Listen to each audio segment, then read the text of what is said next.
I think I'll give it another couple of minutes just to make sure people are joining. Yep.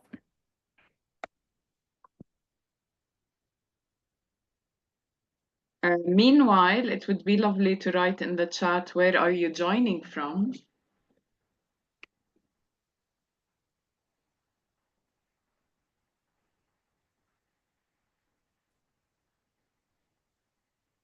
Wow, Hey, Spain, awesome. Colorado. Buenos Aires. Wow. Hello I've and been to welcome. Buenos Aires. Awesome. Yeah. Oh, this is really cool. Hello and welcome. I'm actually very excited to be here today.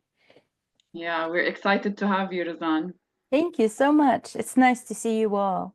Yeah, same here. So I think we will kick off the session just to respect the time of everyone who joined on time. So thank you everyone for joining us in the celebration of the International Coaching Week under the International Coaching Federation. I'm very happy to be like introducing a master certified coach and the leading expert in emotional intelligence, Razan. Razan is a great speaker as well. And today she will be speaking about the core of our coaching business, which is the ethics. And for those attending, I would like to remind you that this session you will receive one CCE, the Continuing Coach Education Unit, accredited by the ICF.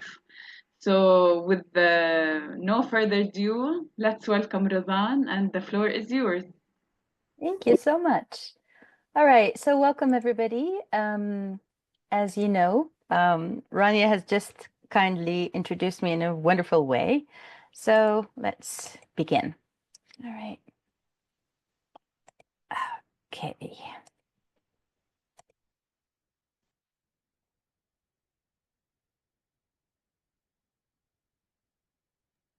Okay. All right, everybody. My name is Razan Kilani. I'm an ICF MCC, PCC. I'm an ICF MCC, and I've been working in the field of emotional intelligence and transformational coaching for over 15 years. So I'm very, very happy to welcome you all. I can see that you guys come from different places across the world. So I'm just going to put this banner right here. Okay. So can you all see my screen clearly? Awesome. All right. So as you guys know, effective last April, the ICF has put together a revised edition of the Code of Ethics. So very briefly, the Code of Ethics is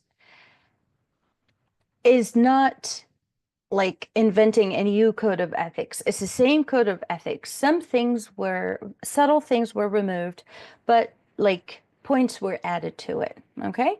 And the beautiful thing is that ICF revises the ICF Code of Ethics every 3 years based on feedback that they receive in the surveys that they undertake globally. So basically, the most important thing for us, so this is why I put this sign, right? So the code of ethics, the most important thing for us to understand is that ethics, you abide by them willingly, hopefully. So it's a sign of maturity, ethical maturity, discernment, responsibility. So it helps you create a sustainably successful relationship with your customers or your clients, as well as building a sustainably successful reputation in the market. So the more ethical you are, the longer your success will be, right? Okay. So why ethics matter? Well, it builds trust, credibility, professionalism. It's a sign of professionalism. So often, the coaching has been criticized by other domains as being heavily underregulated. So if you compare it to therapy, for example, it's quite underregulated. And so this has given room for some people who don't have ethical maturity, I'm going to call it that, And for the purpose of making money, probably profit, they have not been abiding by the code of ethics. This is why the ICF has made it easy for everybody to access them and to report, but provided that you have proof as well. So, in general, we're hoping that everybody is responsible and mature ethically to really take on the important role of being a coach internationally. As we celebrate the International Coaching Week, we are basically emphasizing how important coaching has been to the global community. We've been serving our local communities where we've been providing trust, credibility, professionalism, safety, autonomy. And so coaching follows this code of ethics that applies to everybody, even the mentors, everybody. And this is one of the changes in the ICF Code of Ethics, is that it includes everybody, not just practicing coaches, but also mentors, supervisors, etc. So also reinforcing commitment to continuous development. So part of you being ethically mature is to really not copy or to not do anything that seems unethical. Rather, what you want to do is use those ethics, according to the quote here, and all the information in my presentation has been taken from the ICF website. So ethics is not a rule book. It's a mindset of reflective and responsible practice. And so hopefully part of you being ethically mature is continuous development, self-development. All right. So the purpose behind the revision, according to the videos that the ICF has shared and what they've learned in the document that includes the updates, they aim to reflect the evolving nature of professional coaching and to strengthen accountability across the ICF ecosystem, meaning it includes everybody. Ecosystem means everybody is involved. It's not just the coaches, right? Mentors, supervisors, etc., assessors, providing clear ethical standards for diverse coaching roles and relationships, foster reflective and ethical decision making. As I said earlier, the revision process, they've been working on it for the past 15 months, according to ICF credential holders, ethics experts, and coaching stakeholders across global ICF communities. So it has taken them a lot of work. So from our behalf as coaches globally, we need to take this seriously and to commit to it. So what does this imply for coaches? Just gonna try to put this somewhere. Okay. So in terms of contracting, what you should know is that you should revisit your client's agreements to reflect the revised ethical structure and explicitly include roles, boundaries, confidentiality agreements. Now, this includes that you dispose of old contracts that have expired. So you will include in your contracts how you're keeping your client's information.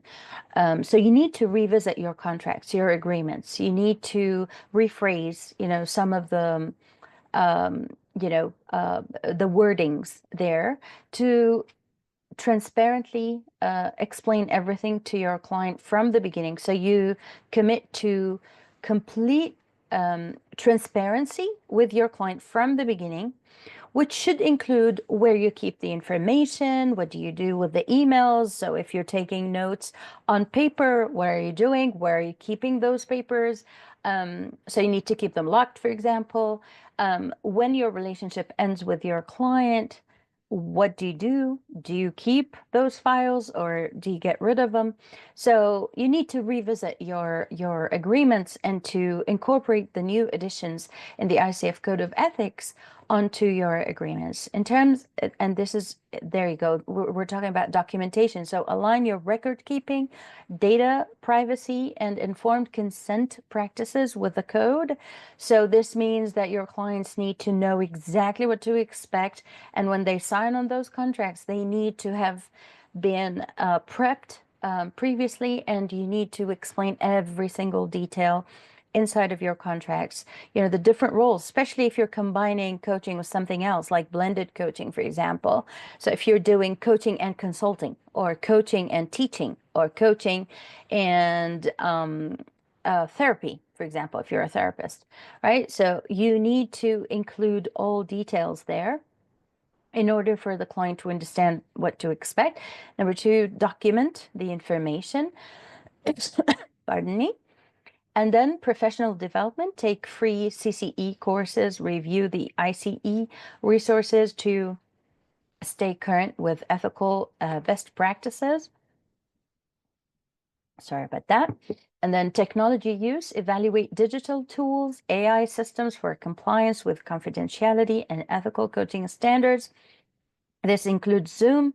So sometimes the AI assistant comes out automatically on Zoom. Sometimes it records or transcribes what your clients are saying.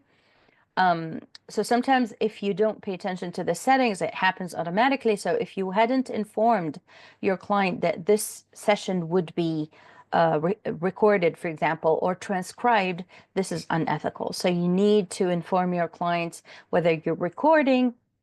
You need to get them to give you informed consent. This is by email or in writing, you know, if they sign on it.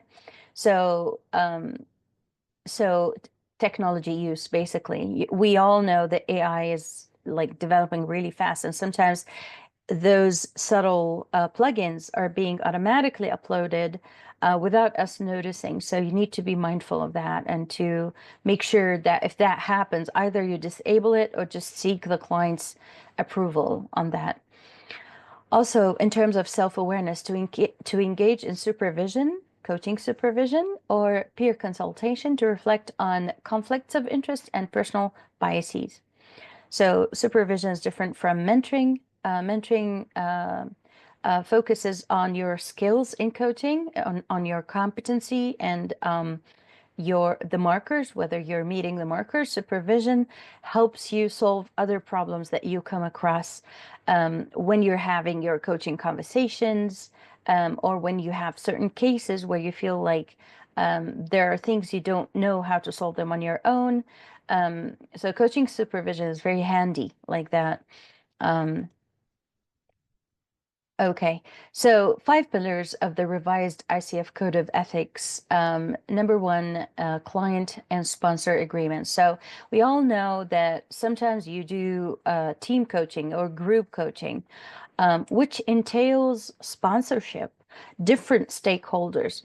So part of you revising those contracts is you including everybody, and everybody needs to receive a copy with all the information required. So including sponsors. So it's not just the client and the people who are going to benefit from coaching, meaning the coachees, but also the sponsors and everybody else. Every stakeholder in this relationship needs to be given the same copy of agreement that needs to include all information, including about technology and, you know, how you store the information, how you store contracts, etc. So everything needs to be there in those contracts. Number two, confidentiality and legal compliance. So for example, in some countries, I'm going to talk in detail about this in the future, but this is like an overview. So confidentiality and legal compliance, professional conduct and conflicts of interest, commitment to consistent value, and professional integrity and accountability. Let's see. So the key updates, I'm talking generically now, then I'm going to get into details later. So in terms of scope expansion, the code now covers the entire ICF Code of Ethics, as I explained to you earlier.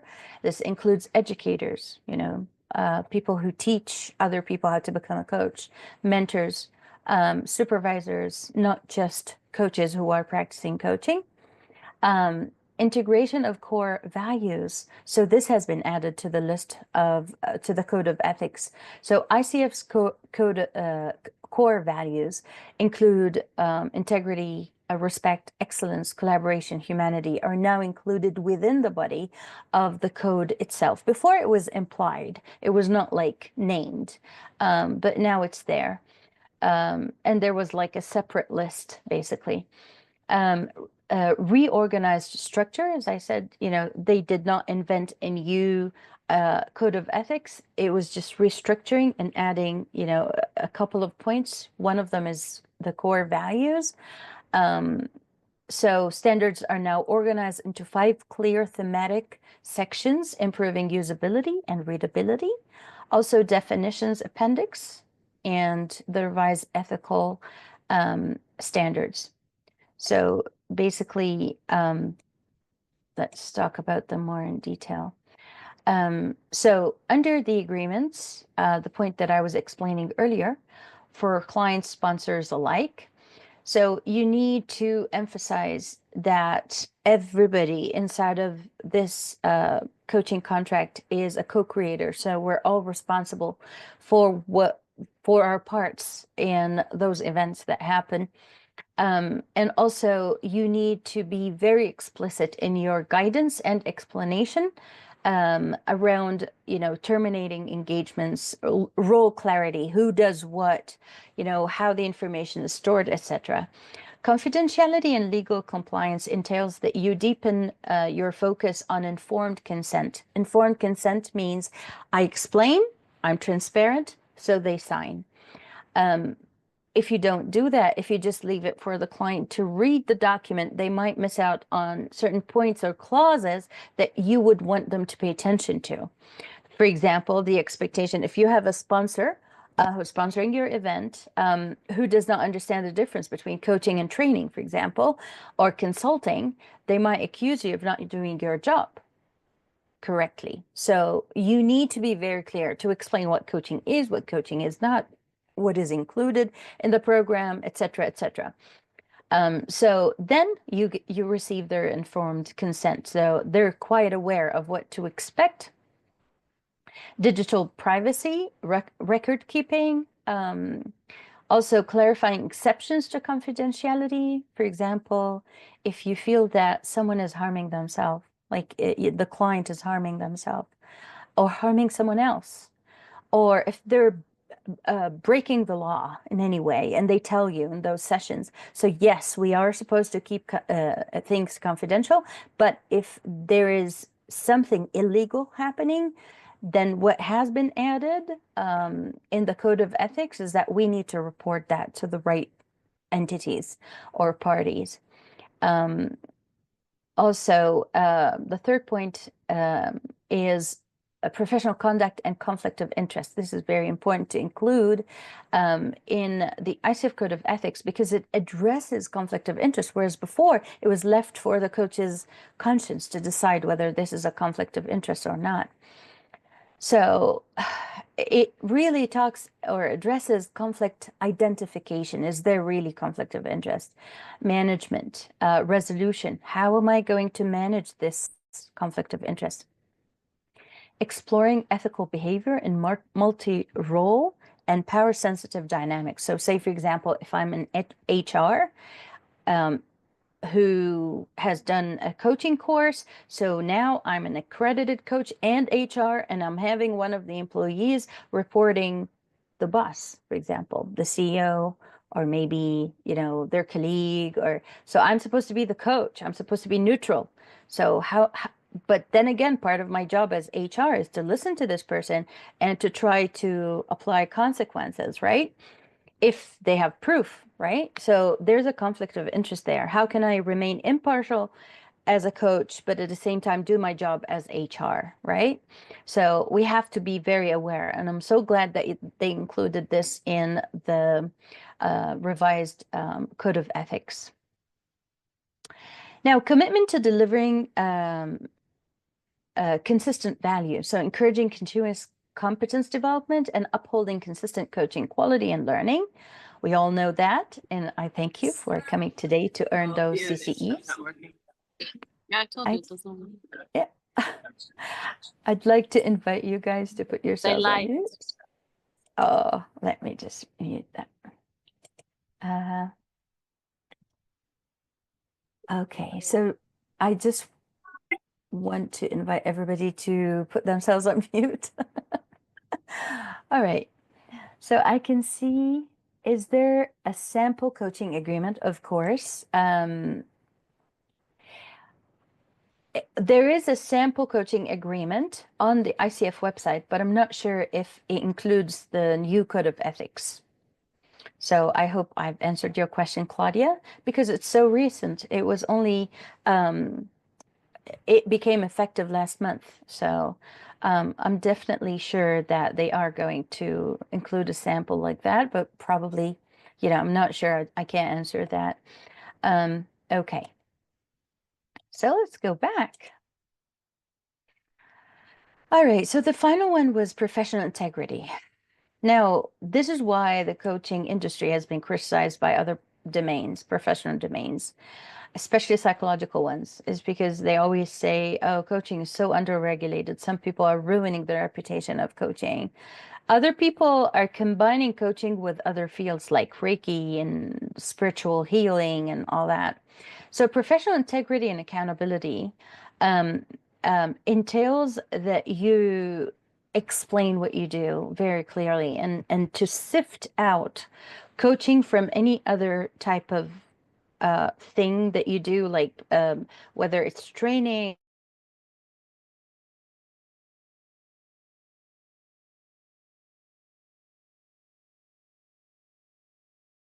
it's and even if you're doing blended coaching or hybrid coaching, you need to inform your client when you're changing hats. So right now I'm talking to you as the coach. Then when I'm changing the hat, right now I'm talking to you as a consultant, right? So you need to inform the client about that. So accountability mechanisms, such as ethical conduct review, the ECR, encourages coaches to consistently hold themselves accountable to reflective practice and the use of the ICF resources. So all that is available on the ICF website. Okay, so I've already mentioned the changes briefly. Now this is more in detail. So these are the updates on the list of ethics. So we've already introduced what the ethics are about, why they are important, what has been added to them. So right now I'm just adding a few details under the updates that have been added to those to the ICF Code of Ethics. So under agreements, co-create agreements clarifying roles, responsibilities, and confidentiality, financial terms, termination rights, legal jurisdictions, especially in digital coaching. So for example, if you're living in a country where suing is popular, you need to be very, very careful when you're dealing with your clients, when you're sending them anything, when you're writing emails. Your contract needs to be very sound legally. Also, your policies about refund. So, for example, if you're that type of coach who requires that your clients pay in full in advance, and then something happens, probably the client does not want to continue being coached by you, or you don't feel comfortable enough to continue coaching that client, you need to have explained those termination policies to your clients prior to beginning the coaching relationship. So everything needs to have been explained from the beginning. Respect for the client and the sponsor autonomy. We have no control over our sponsors or, and they don't have control over us either. So we're there together, we're working together, but, it's not about like someone controlling the other or the sponsor controlling the event or controlling the client for that matter. So say, for example, if the CEO asks you to coach as an outsourced coach to coach certain employees, and then they tell you, you need to inform me about everything. You're not supposed to say yes there. You're supposed to say no, because if you're coaching your clients and they know the employees and they know that you're transmitting their secrets or whatever they're sharing with you, they will stop trusting you. So it's unethical. So even if the boss is sponsoring the training, or sorry, the coaching relationship with those employees, you need to inform them, inform that boss that I'm not going to be a spy. I'm just going to tell your clients whatever you want to tell them. Like, I'm going to transmit your messages to them. And if they have messages to you and they allow me to share them with you, I'm going to do that. Other than that, everything remains confidential, provided that there's nothing illegal and there's no self or other harm. Here, you see here, it says include a termination clause and data handling policies. So, how you keep your information. So here you have more information about this. So this is another update on the ICF Code of Ethics standards from 2.1 to 2.8. This update entails that you take the strictest measures of confidentiality, the strictest, the best that you can do. You clarify information sharing, identify legal exceptions, court orders, harm to self or other, meaning you're going to tell involved or, relevant entities or parties when you feel that someone is harming themselves or other people. And this, if your clients say that they are harming themselves or someone else, you need to report that without telling them. You don't need to tell them. So this is, an exception that is okay by the ICF. Include data protection protocols. So, for example, if you're living in Europe, there's the GDPR, and then there's the HIPAA, the HIPAA. So these are policies about information keeping, where you're keeping those records, especially if you're doing digital coaching. What are you doing with them? What are you doing with them when the coaching relationship ends? Especially that there is cloud saving nowadays. So if your clients prefer, on the contract, they say that they prefer that you dispose of any information, whether written or voice notes or anything about them, you need to abide by that.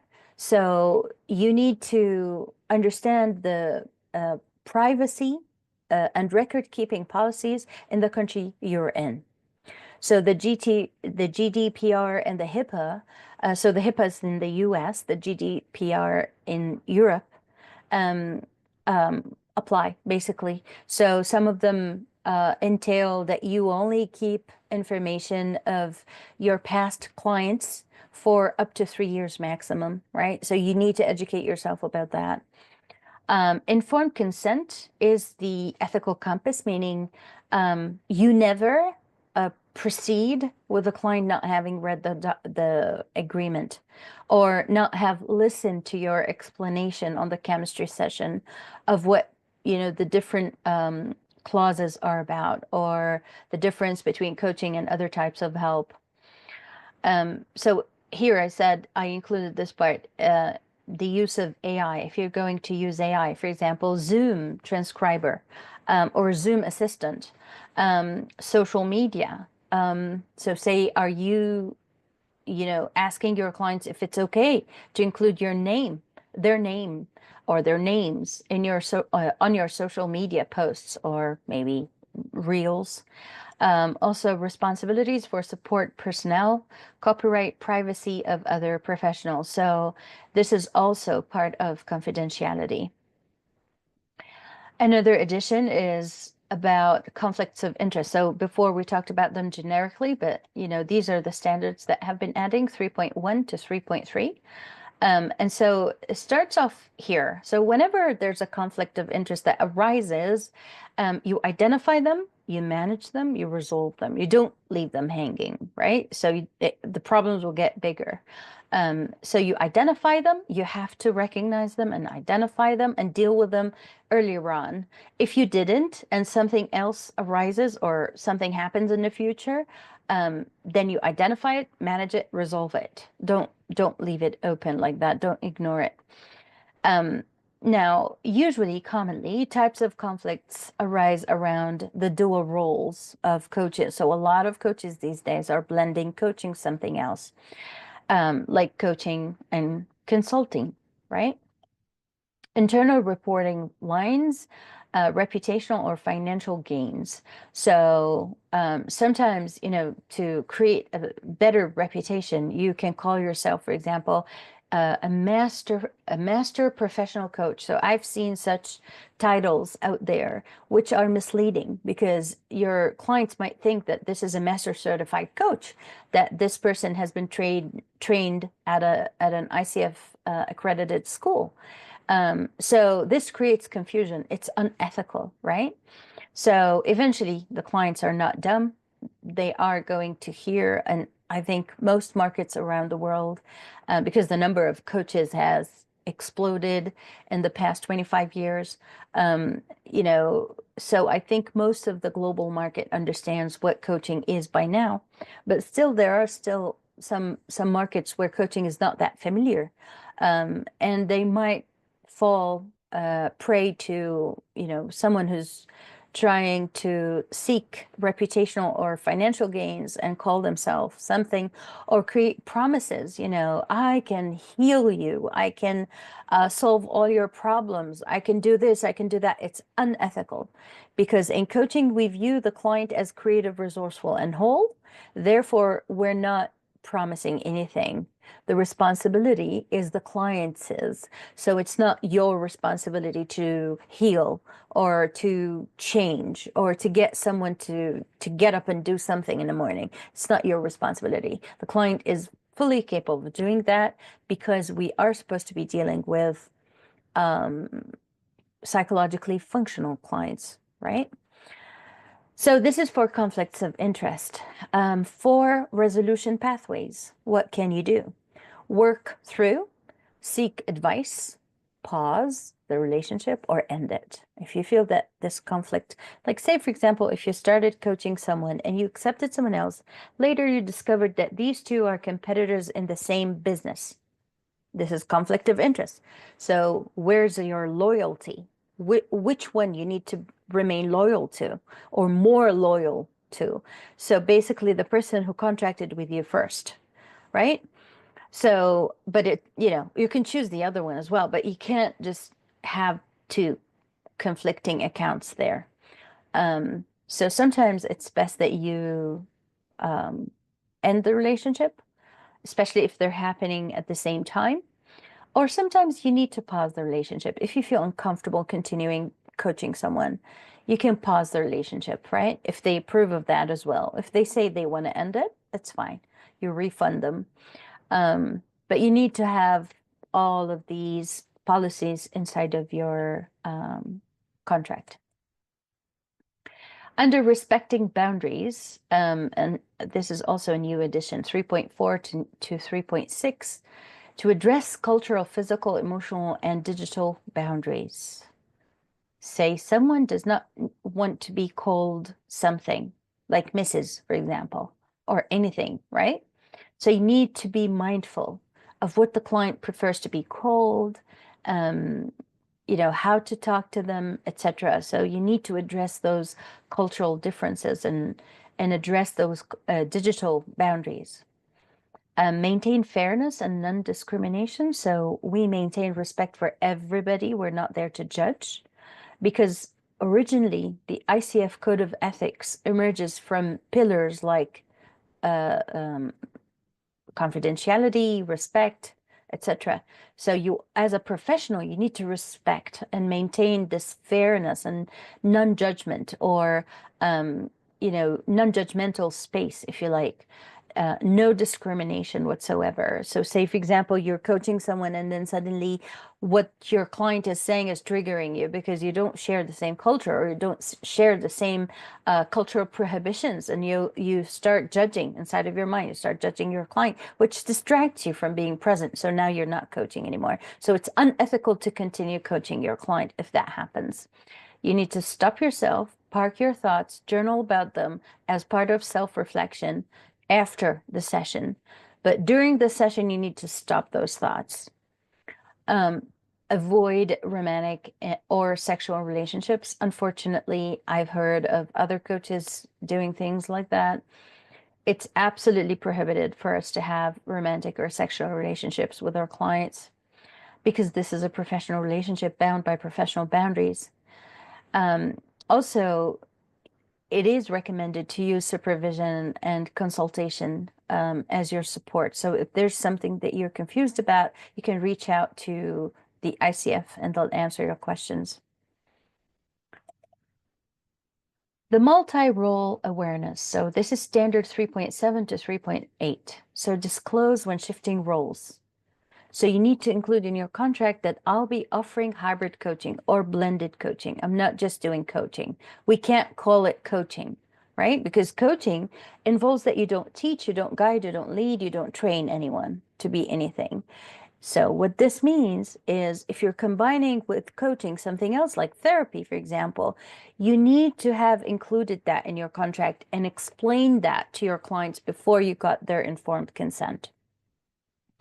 So when you're in the session, shifting hats, now I'm the coach, now I'm the PR agent, now I'm the coach, now I'm the therapist, etc., depending on what you're combining, what you're blending coaching with. You need to inform your client, right? Right now I'm putting on the coach's hat. Right now I'm doing this. Right now I'm doing that. So you need to explain to your clients what you're doing transparently. Just remain transparent. Transparency is ethics, right? It's ethical. It's ethical to be transparent and clear. So use clear recontracting language. There is no ambiguity, no jargon. Everything needs to be very clear. Be transparent about referral compensation. If, for example, someone refers a client to you and you give them a discount, for example, or you give them some money back or whatever, that's your policy. So you need to be very transparent about that. Not change your mind, for example. So they send you clients or referrals, and then you don't give them anything, although you had promised them to do that. This is unethical. So maintain the client's right to choose services freely. So, for example, would you like me to respond now as your coach or as your consultant? So, sometimes our clients do ask us for our opinions. As a coach, you're not supposed to give your opinion. As a trainer or expert, say, for example, if you're blending coaching with financial expertise, you're a financial coach or financial consultant slash coach.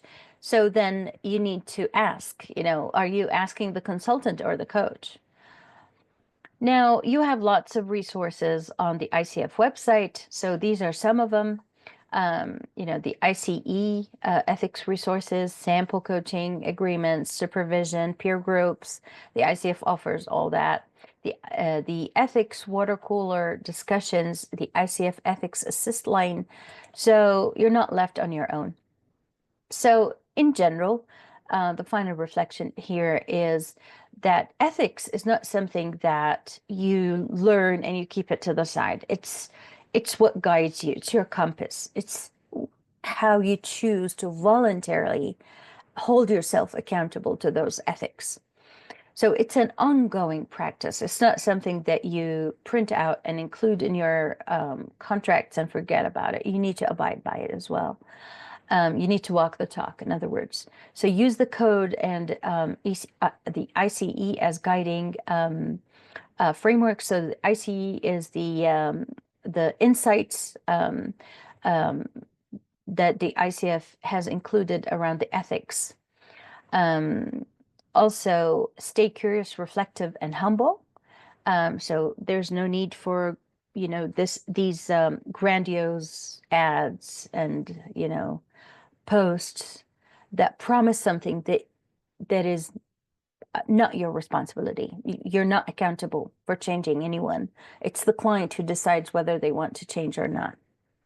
Uphold the spirit of coaching beyond the letter. So you need to walk the talk. So if you say something in your contract saying something else, or if you're doing something in your contract is saying something else, this is unethical. Your clients are not dumb. They're going to know it's going to affect your reputation and your business. So here it says the real measure of ethics lies not in rule following, but in value aligned decision making.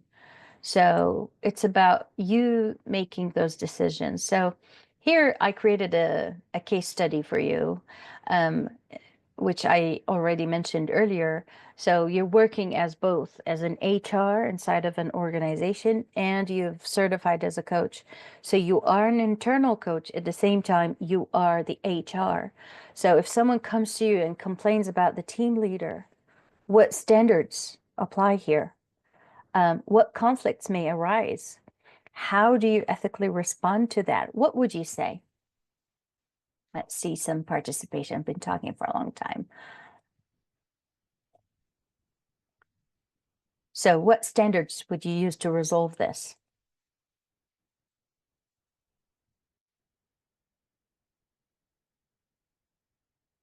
Anyone?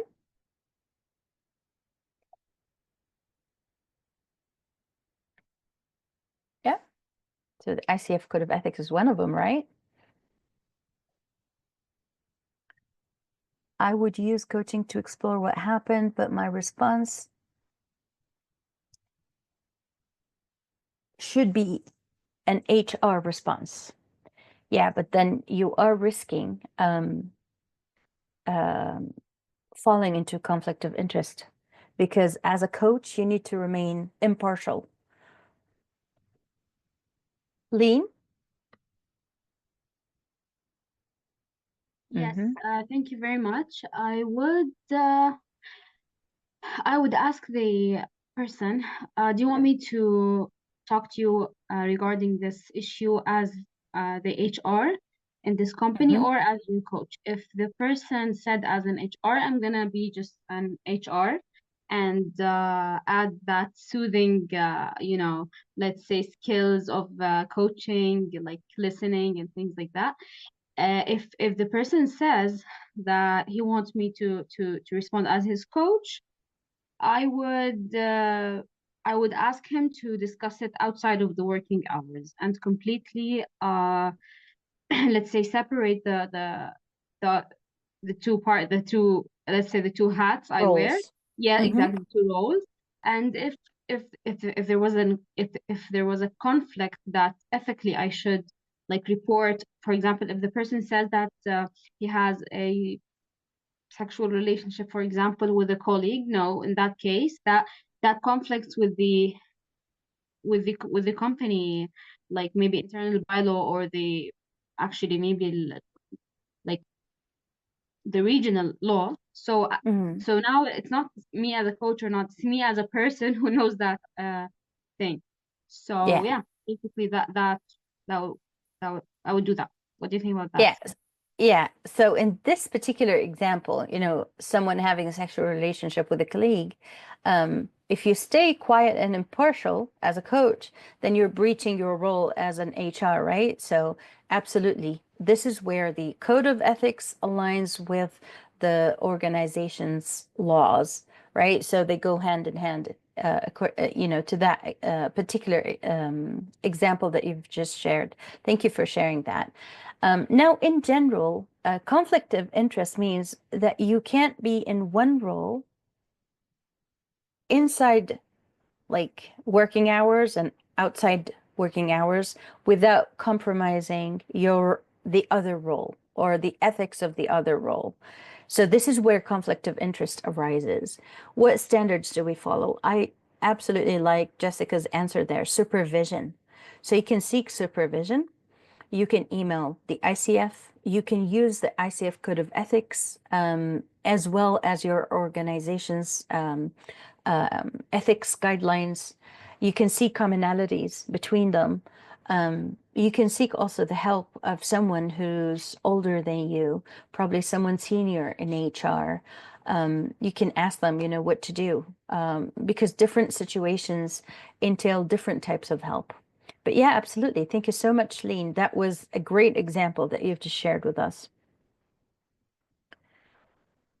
I would use coaching to explore what happened, but my response should be an HR response. So the thing is, it's not about just responding to the client. Sometimes there's an actual case. Like you need to do something about it as HR or even as a coach. Sometimes this could make you feel uncomfortable. Like knowing this thing about this employee will make you feel uncomfortable sometimes. So you can't like quit your job as HR, right? So again, you can seek supervision, you can email the ICF, you can ask someone who's senior to you. So basically, part of you being accountable ethically is to seek help when you don't know. All right. So anyone else would like to have a go?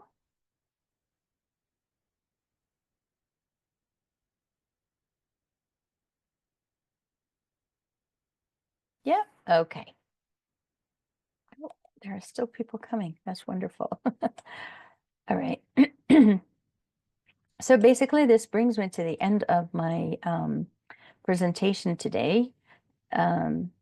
So if you're interested to hear more about me on social media, I'm there under the name Razan Kilani. So you can find me there. I'm also on LinkedIn. I forgot to put the logo of LinkedIn under the same name. I hope you've enjoyed this presentation. So I'm open for questions if you guys have any. Can I ask you about how I can face a negative emotions at work? So this is an emotional intelligence type of question. It has nothing to do with ethics. So as humans, yes, sometimes we have positive, sometimes we have negative emotions. There's nothing unethical about that. So since today we're talking about ethics, I don't think having negative emotions at work is unethical. It has nothing to do with what we're talking about today. But as an emotional intelligence expert, I can tell you that you can sit with yourself, like take a break, at least 5 minutes, journal down your thoughts, watch what's happening, what is causing those negative emotions. Is it bodily, a bodily reason? For example, you haven't slept enough, you're sick, it's that type of, that time of the month, or, if your son is sick or whatever, someone was sick and kept you up all night, you did not eat, you did not drink. So sometimes the cause could be a physical one. If the cause is something else that is like cognitive, then you also can journal that. And after you journal that, you will feel much relief because you will feel like the weight, the significance of those emotions is really put off, right? So you've emptied those thoughts inside of your journal or your paper. And then try to look for the reason, and then the reason will guide you to the solution. If it's something permanent, then you might promise yourself to continue journaling at home. So it gives you some sort of acceptance of the current situation. So it really depends on what is the trigger that is causing those negative emotions at work. So if you're feeling stressed out, you can seek help. You can go to a coach inside of your company. You can seek the help of a coach outside of your company. So I hope that helps. Other questions? I do Yeah. have one. Go ahead. Yeah. So, how would you handle the situation ethically, like especially for people who are new to coaching? And they New to tend coaching. to, so they tend to ask a lot of questions like, I don't know, how can I do this? You tell me, especially when you ask them, like, how can you handle this? Or what challenges you would face, especially like the questions about their situation. They would always say, I don't know, can you tell me? Help me out on this. How can we, help them through this out ethically? Like having that, or respond to them in a way that's still ICF ethical. I would guide them back to the resources on the ICF website and on that clause inside of the Code of Ethics that entails self-development. So their development is not your responsibility. So some people, despite of the availability of information, they still go and ask. They think that there's something extra that will happen, or that you will give them a free service by inserting the information inside of their mind or giving them tricks and tips. But really, everybody's self-development is their responsibility. And according to the Code of Ethics, they are self-accountable to their self-development. And so also, you know, according to the new additions in the ICF list of markers and competencies, which was done a couple of years ago, you know, embodying a coaching mindset. So if you have someone who consistently nags you for, you know, guidance or help or tips and tricks, etc., you need to direct them to the fact that they need to meet the criteria of embodying coaching mindset, meaning self-development, taking courses, reading books, going on the ICF blog, reading articles, going on the ICF website, sucking all the information in. So it's their responsibility. I'm self-taught. I've always taught myself everything. Even when I found the ICF, I found it on my own. So, you know, the information is there, but there are people who will always try to nag you instead of going and looking for answers for themselves. So it's unethical to get someone to grow dependent on you for heads up.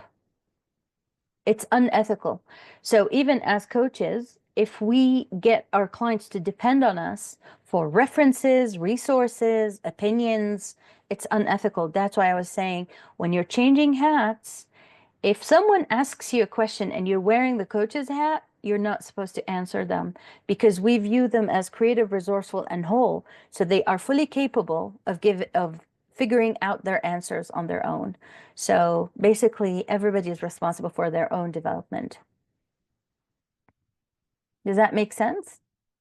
Yeah, it will make sense to have it on the coaching agreement and just remind them of that while Yes. we are coaching and stuff like that. Amazing. Thank you so much. You're welcome.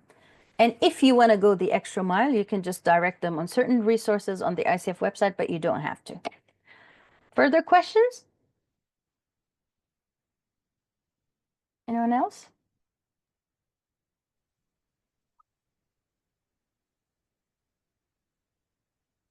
So I think we can conclude, Nancy. I think, yeah, I think we're done. I've answered everybody's questions. I hope everybody has enjoyed the presentation. You're very welcome. It was really great. It was really great, especially like for me, it gave me a quick course on what the changes that happened between both of ethics. Especially now when I need to go to my PCC and I don't want to do it. Thank you so much. Thank you so much for that. You're always giving us the insights, the best way to do how to, you know, abide by the Code of Ethics. So thank you so much. And thank you for everybody who's showed up. Please use the registration to receive your CCEs. Now, it's gonna give us 2 weeks to send them, because we need to end the whole coaching week. Then we can start working on this certificate. Thank you so much, Razan. Sending you lots of love as usual. You're very welcome. Very nice meeting you all. Bye for now. Bye-bye. Bye, everybody. Have a good night. Or bye-bye. Bye-bye.